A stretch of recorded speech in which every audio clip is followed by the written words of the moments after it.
అందరికీ నమస్కారం. నేను సదమా వేదుల కాఠ్మండు నగరానికి 16 కిలోమీటర్ల దూరంలోనున్న బుఢ నీలకంఠ ఆలయం నుండి మీతో మాట్లాడుతున్నాను. ఈ ఆలయంలో ఏ విధమైన గర్భగుడి లేకుండా చిన్న కోనేటి మధ్యలో శయనముద్రలో ఉన్నటువంటి శ్రీ మహావిష్ణువుని మనం దర్శించవచ్చు. ఆలయ ప్రవేశానికి ఏ విధమైన టికెట్ లేదు. అలా ప్రాంగణంలో నడుచుకుంటూ ఈ మందిరం యొక్క విశేషాలని మనము తెలుసుకుందాము.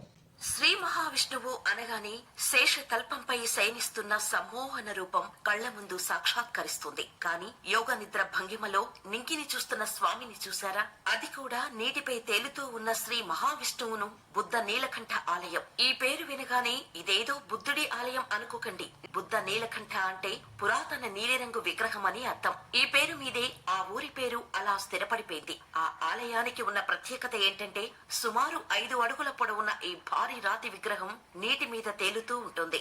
ఈ భారీ రాతి విగ్రహం 100 ఏళ్లుగా నీటిపై తేలుతూనే ఉందట. ఈ విగ్రహ నిర్మాణానికి సంబంధించి 2 కథలు ప్రచారంలో ఉన్నాయి. ఒక రైతు తన భార్యతో కలిసి పొలం దున్నుతుండగా ఓ చోట నాగలి ఆగిపోయింది. అక్కడ భూమిలో నాగలి దిగిన ప్రదేశం నుంచి రక్తం బయటకు రావటం చూసి భూమిని తవ్వగా భారీ విగ్రహం బయటపడిందట. గ్రామస్తులంతా కలిసి ఆ విగ్రహాన్ని అక్కడ ప్రతిష్ఠించి పూజలందిస్తున్నారని చెబుతారు. మరో కథనం ప్రకారం 7వ శతాబ్దంలో నేపాల్ ప్రాంతాన్ని గుప్తరాజు విష్ణుగుప్తుడు పాలించేవాడు. ఈయన సామంతరాజు. కాఠ్మండు లోయను పాలిస్తున్న లిచ్చవి వంశీయుడైన భీమార్జున దేవుడు ఈ విగ్రహాన్ని తయారు చేయించి ఇక్కడ ప్రతిష్ఠించాడని చెబుతారు. బుద్ధ నీలకంఠ ఆలయంలో ఉన్న విష్ణువు విగ్రహం వెల్లకిలా పడుకున్న భంగిమలో ఉంటుంది. ఆ విగ్రహాన్ని ఒకే రాతిపై చెక్కారు. పాల సముద్రంలో విష్ణువు శయనించి ఉన్నట్టే కనిపిస్తోంది. ఆదిశేషువు 11 తలలు, 4 చేతుల్లో సుదర్శన చక్రం, శంఖం, తామర పువ్వు, గద ఉంటాయి. యోగ నిద్రలో ఉన్న విష్ణుమూర్తి విగ్రహం ఒక్కోసారి శివుడిలా అనిపిస్తుందట. అందుకే శివకేశవులకు ఎంతో ప్రీతిపాత్రమైన కార్తీక మాసంలో ఇక్కడ ప్రత్యేక పూజలు చేస్తుంటారు. శివుడు హాలాహలాన్ని కంఠంలో దాచుకున్నప్పుడు ఆ వేడి తాళలేక ఈ ప్రాంతానికి వచ్చాడని, ఇక్కడి కొలనులో నీళ్లు సేవించగానే మంట తగ్గి కొంతసేపు సేద తీరాడనే కథ కూడా ప్రచారంలో ఉంది. ఈ విగ్రహం ఇన్ని సంవత్సరాలుగా నీటిలో ఎలా తేలుతూ ఉంది అన్న దానిపై అనేక పరిశోధనలు జరిపిన శాస్త్రజ్ఞులు చివరిగా తేల్చినది ఏమిటంటే ఇది ఒక సిలికా బేస్డ్ మ్యాగ్మా స్టోన్ అని, దానివల్లనే ఇది తేలుతోందని చెప్పి ఒక నిర్ణయానికి వచ్చారు. ఈ ఆలయం గురించిన మరొక విచిత్రమైన రహస్యం ప్రచారంలో ఉంది. అదేమిటంటే మల్ల రాజవంశానికి చెందిన రాజా ప్రతాప్ మల్ల 1641 నుండి 1674 వరకు నేపాల్ని పరిపాలించాడు.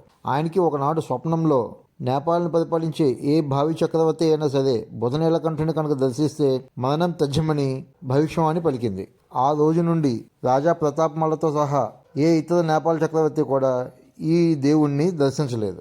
ఈ బుధ నీలకంఠుడినే స్థానికులు జలనారాయణ్ అని కూడా పిలుస్తూ ఉంటారు. స్థానికులు చెప్పే కథనం ప్రకారం ప్రతి ఏటా ఆగస్టు మాసంలో జరిగే ఉత్సవాలలో శ్రీ మహావిష్ణువు పక్కనే ఉన్న నీటి నీడలో శివుడు కూడా దర్శనమిస్తాడని వీరు చెబుతూ ఉంటారు.